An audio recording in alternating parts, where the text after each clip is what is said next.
Hey everyone, Myth here, and welcome back to my Completionist playthrough of the Baldur's Gate Saga with SCS.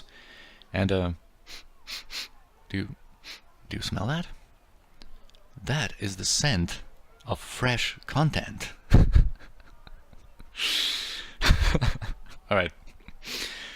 I'm glad to be back after the short break, but before we continue with the slums and the Copper Coronet, as we wanted, I actually realized that I forgot to talk about and showcase a couple of things in the previous episodes. So before we do that, let's head back to the Joaquin's Promenade for a second.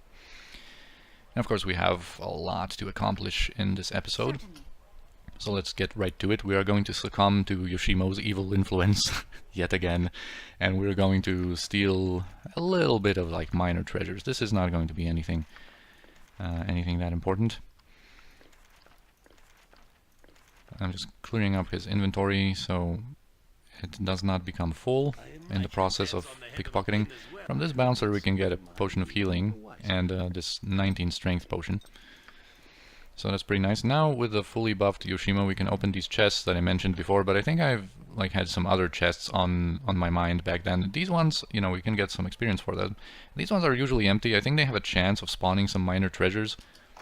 But yeah, this one is empty. Myra has a chance of having a decent potion. Alright, potion of mind focusing, very nice.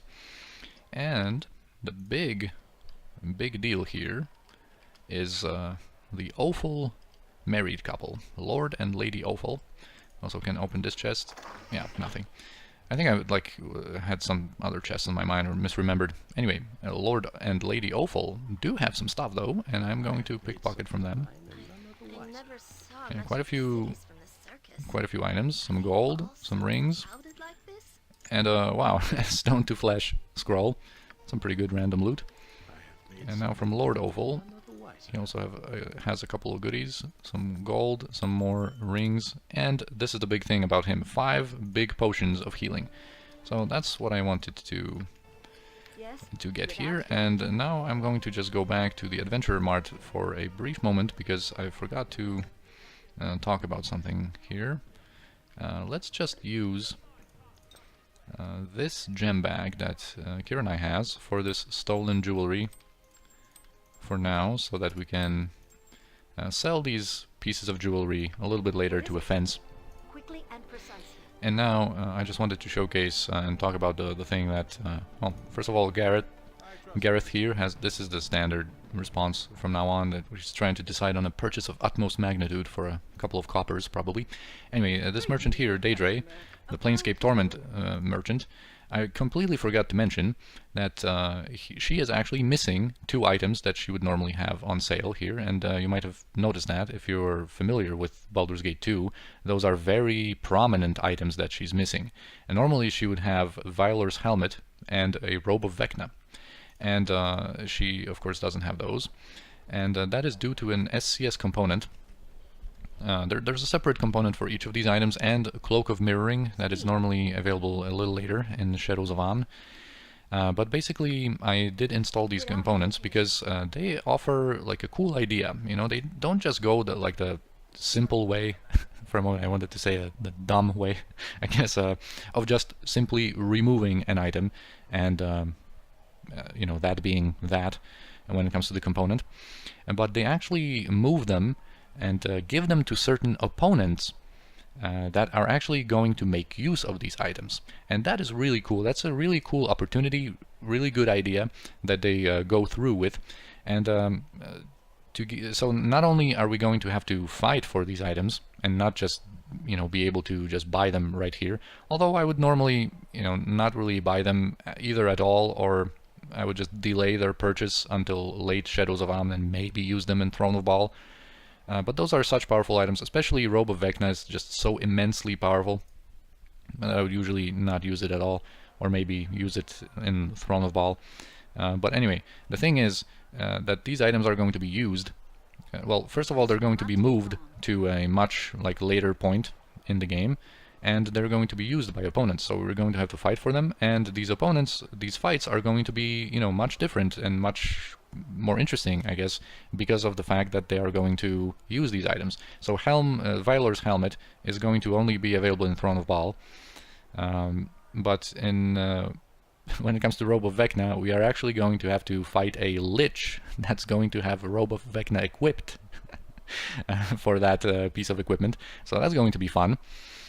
And the Cloak of Mirroring is going to be moved onto a Demon Wraith in Watcher's Keep from a certain place in Shadow's Van. Anyway, let's finally proceed to the Copper Coronet and go on with our playthrough. Now, first off, I'm going to engage in this whole conversation with Amelas and his two sidekicks. But I am going to quick save first, because there are two outcomes that I want to showcase. And basically, if you have a female protagonist, they are going to like make fun of her. Yes, if it must be done. Stay back, or you'll regret it. Yeah, look at the dolly girl, all sacked up like an adventurer. Are you supposed to be tough or something? So here, I am first going to showcase an outcome that I'm not going to have in my playthrough. We're going to reload and show the second one, which I am going to go with. But first we can actually like try to de-escalate this situation and just not engage in this whole like insult throwing conversation. He's going to keep provoking us, but if we are consistent here, yeah, poor baby, poor little girl, going to run home to your mother. Yeah, I'm leaving. Wallow in whatever satisfaction that gives you. So yeah, you can continue with that, but if you have Minsk in your party, he is actually going to respond in kind here. He's not going to like... and they are like... He's like a stereotypical bully, Amelas, with like some two wimps cheering him on. Yeah, you insult Sinashira and you insult Minsk. There will be liberal butt-kicking now. And as you can see, Minsk just automatically goes and attacks Amelas. And then once he does, of course, the whole bunch of them gets hostile, and we can do this fight here. Of course, with SCS, you know, they are tougher and they have potions at their disposal that they're going to buff themselves up with or heal. And they actually, you would think that these would be like some two weaklings, but they can actually dish out some damage. As you can see, Sinashira still has that potion of invulnerability active that gives her -7 armor class, and they still like just made short work of her and Minsk so far, so we're going to have to use some potions. And they can actually dish out some damage. Yeah, but finally they will go down. And the thing with these ruffians is that they don't really give much experience at all. But Amelas gives us 1800. Yeah, 1800 here, and you know, we can of course loot like whatever potions we manage to like scavenge from like basically what SCS gives them.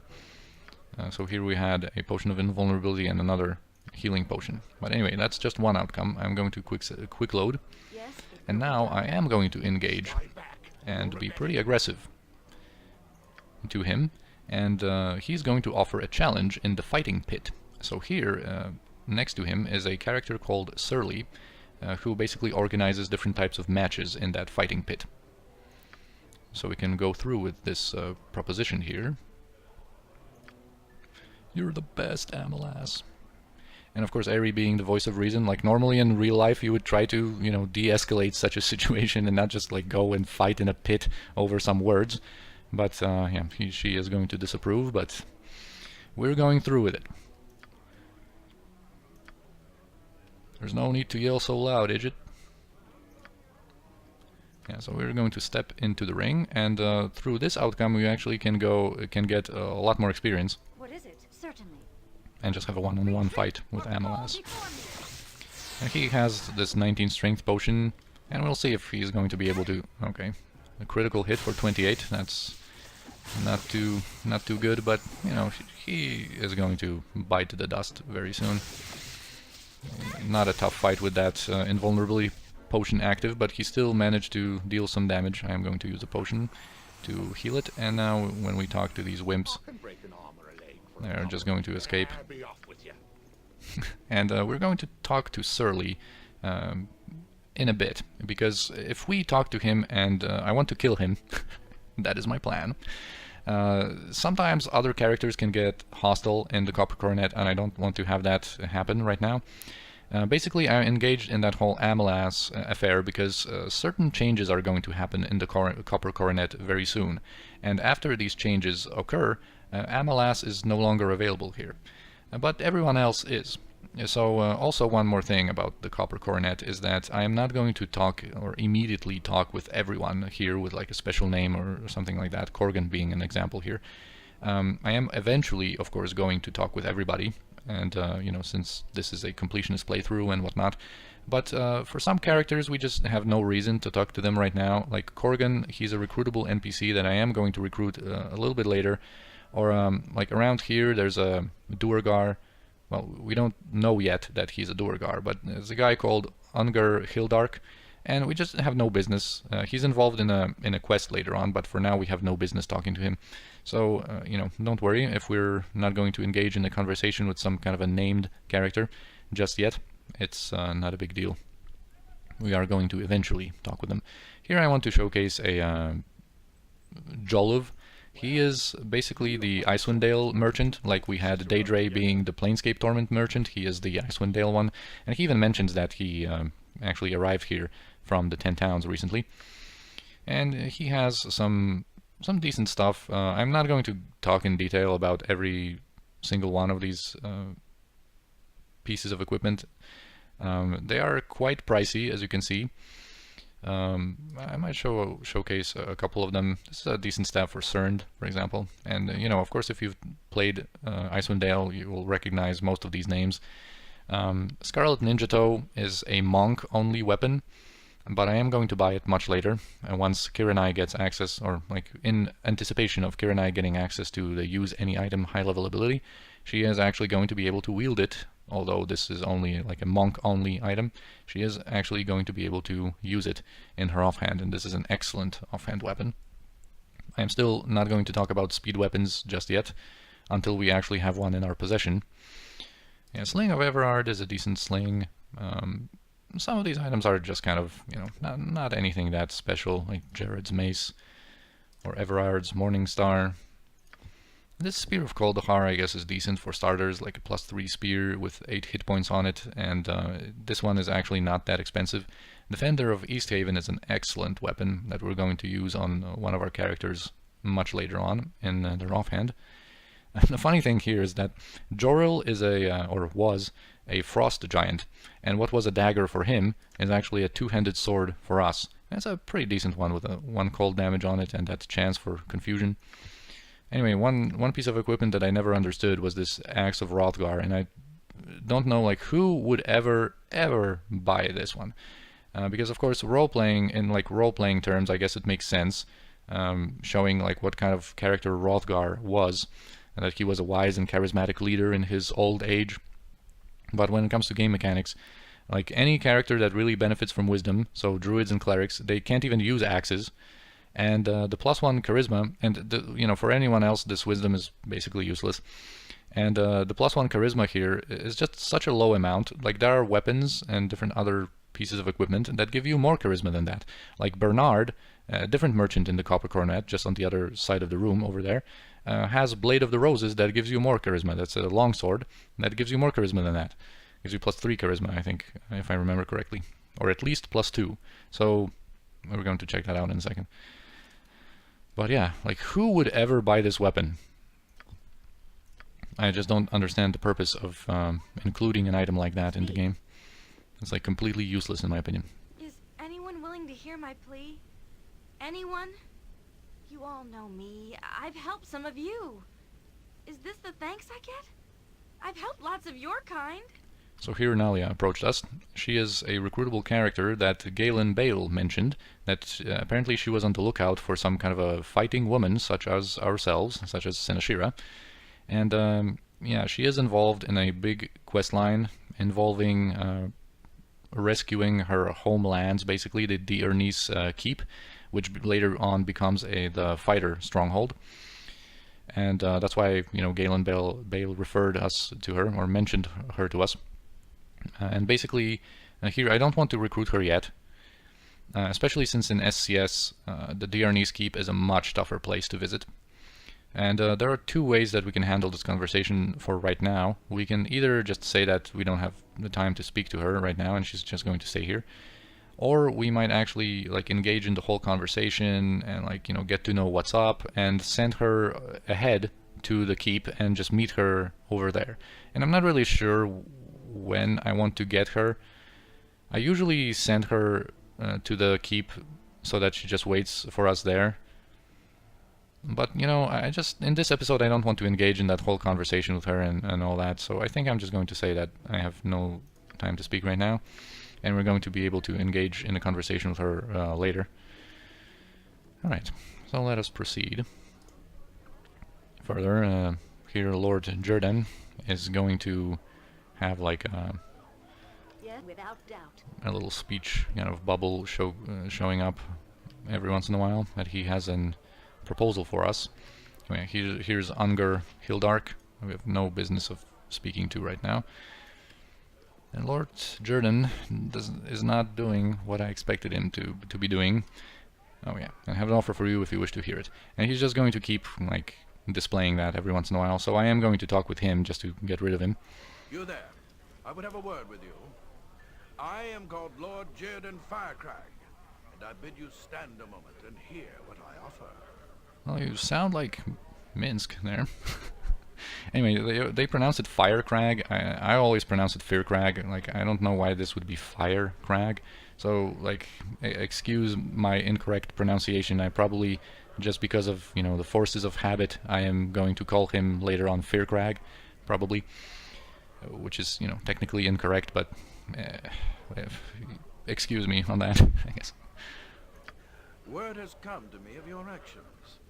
I see you as capable and headstrong, with the ability to handle whatever is thrown at you. Just the type of creature that I am looking for. The type of creature that he's looking for. That sounds a little suspicious.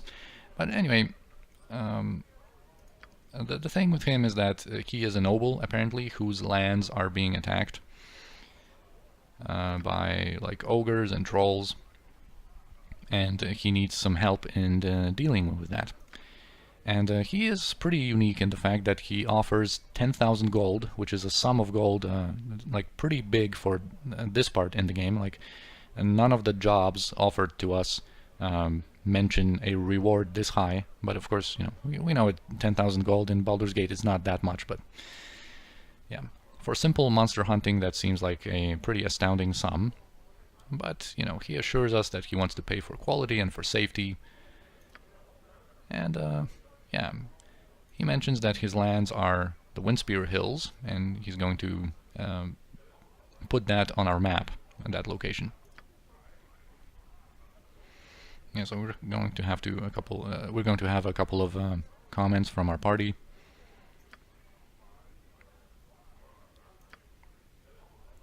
Yeah, apparently Yoshimo heard about this noble. Apparently, not the nicest one, but then who is? I guess.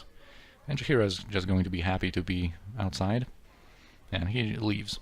So we have that in our quest log now. Here is Tiana, who's looking for her husband. You! Have you seen my husband? I know he's in here somewhere! So Rumar, Lord Rumar is apparently her husband, and apparently everyone knows who he is, and that he's meeting some other lady here, and basically cheating on Tiana. There's a little sub-story here that I'm going to show a couple of outcomes of in a second. She's not going to believe us if we lie that we saw him leave. So yeah, she's pretty aggressive there. What is it? Now another character that I'm going to showcase here is Salvanas, and I'm going to leave him because you can make him leave, but I'm going to have him stay, is what I should have said. Basically, he's going to have a unique conversation with every female companion that you can have, but if you talk to him, being a female protagonist, you can engage in such a conversation path that it's going to make him leave. But let's just showcase what he can do with his words. Yeah, so of course, you know, Eri being the object of his desires now. Your skin is so pale, your gaze so innocent, and your hips so rounded.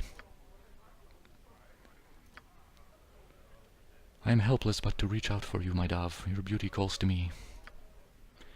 and whatnot. But Ari, of course, is not going to be swayed by his words, and Jaheira is certainly not going to be swayed by his words. It is done. The fair folk rarely have time for small talk. Yeah, so we're a little back and forth. Such passion.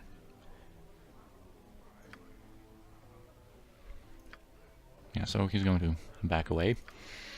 And yeah, I'm going to leave him here for, I'm going to showcase a couple of more different conversations that he can provide before making him leave. And also we have Bernard here. Bernie! I got some cheap beer for ya. So here apparently he knows of Jaheira. And the cool thing about him, the interesting thing about him, is that his inventory is going to change once those changes I mentioned in the Copper Coronet occur. He's going to have a new, better inventory, but the unique thing about him is that some items are then going to be pretty much duplicated. So for example, this light crossbow of speed that we know from Baldur's Gate 1, we could buy it here or steal it from him, and then when he gets his new inventory, he's going to have one light crossbow of speed again, so you could have two. But this is pretty much like the only really unique item that he has right now in his possession. But yeah, it's just it pretty much never happens that he would need two of these, but it is possible to do.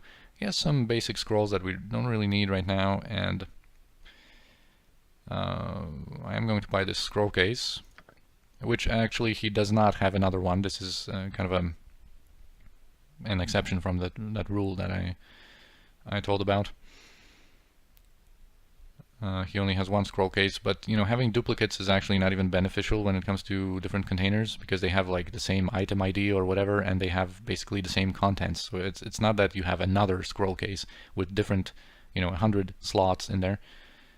Yeah, he has some arrows, some basic spells. He's going to have some more scrolls and some better equipment once those changes occur that are going to change or that are going to happen in a second. So anyway, now we have this potion, that's scroll case, and I'm going to use it for Kiranai's needs, I think. Okay. Now, Hexat is going to initiate a conversation, surely, in a second, so let's just... I would speak with you. I need help. I need help getting... Let's just get this over with. She is an enhanced edition NPC that we can recruit. And she is going to be able... She is pretty weird talking, I guess, as you'll be able to see. She has trouble speaking properly. And I'm going to kind of click through it. Milady. Fine. I need to get to Dragomir's tomb in the district with the graves. So yeah, she wants us to visit a tomb in the graveyard district, and we are going to engage in that for a special purpose soon, but I don't want to recruit her right now. Treasure. There's a great treasure there in Dragomir's tomb. Graveyard. Enter from the graveyard. Great treasure. Yeah. Anyway,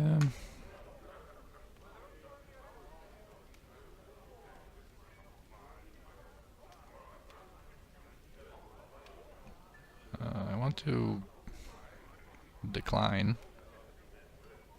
Not mine. Not my tomb. Dragomir's. Must get to Dragomir's tomb in Graveyard District. Soon, my dear. Oh, it actually gets her recruited. Okay, whatever. Please, don't make me leave. There is great treasure at Dragomir's tomb. Yeah, I'm sure there is. But you must. Dragomir's tomb holds great treasure. She speaks really slowly, doesn't she? Anyway, she's going to be back.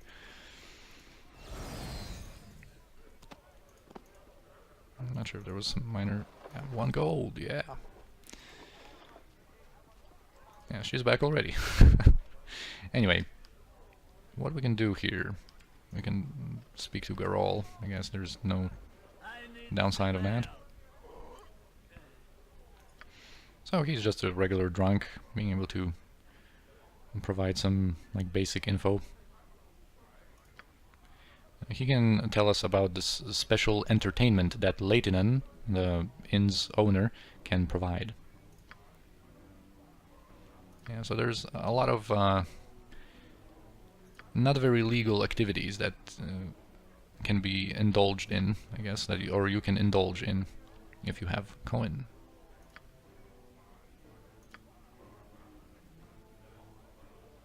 Alright, cool, thanks. And now what we want to do, I guess we can talk to Leitinen already. Well, hello to you. Yeah, so basically the thing with him is that you can see that this inn has like a fighting pit, or we actually didn't talk to Surly, but that's a dog fighting pit, and I'm going to kill Surly soon, because I do not appreciate things like that being conducted, or fights like that being, you know, happening here. But anyway, there's a lot of different like illegal activities going on and stuff like that.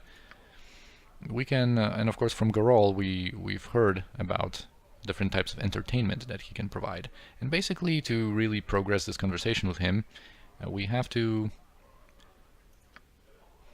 ask about these other sorts of entertainment. Oh, one is always able to provide entertainment. Yeah.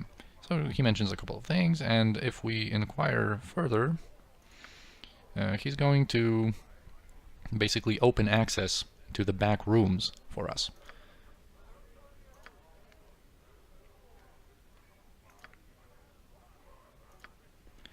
Okay.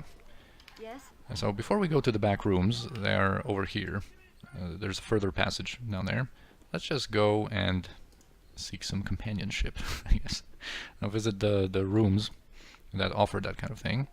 Here is Rumar, by the way, with this lady. Without hesitation.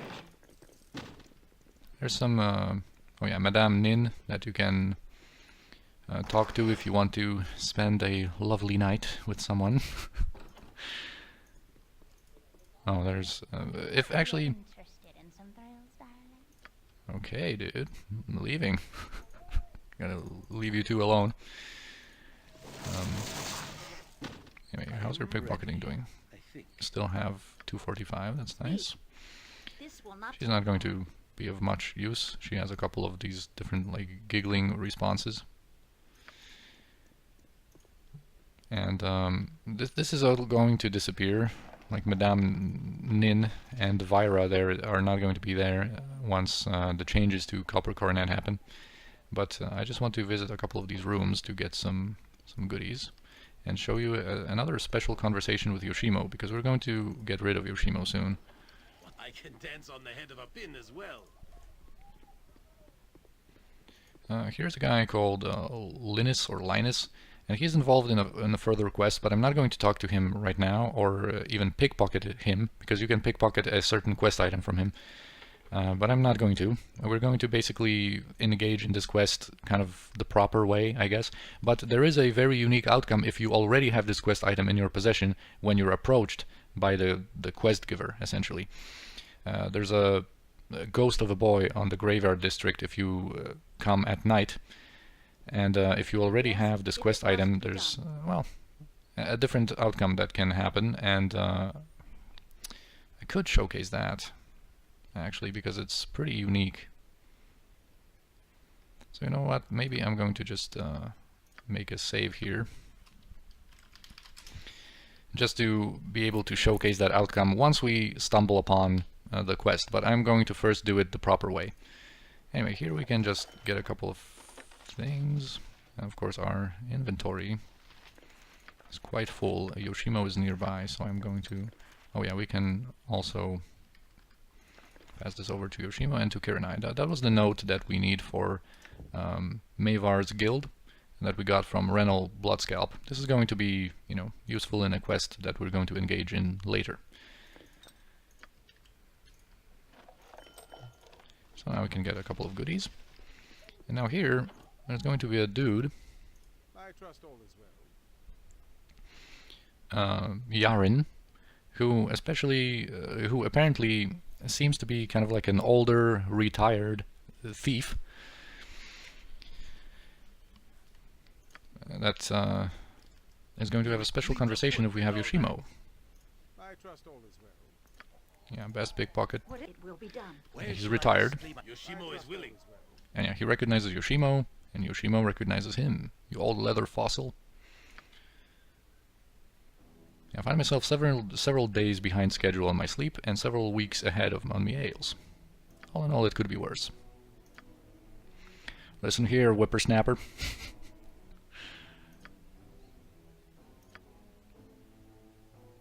Yeah, so he mentions that he's the best pickpocket around, and there might be some truth to it, because in his desk drawer, I guess, here, he actually has the gloves of pickpocketing that improve your pickpocketing by 20, and I didn't put these into the gem bag.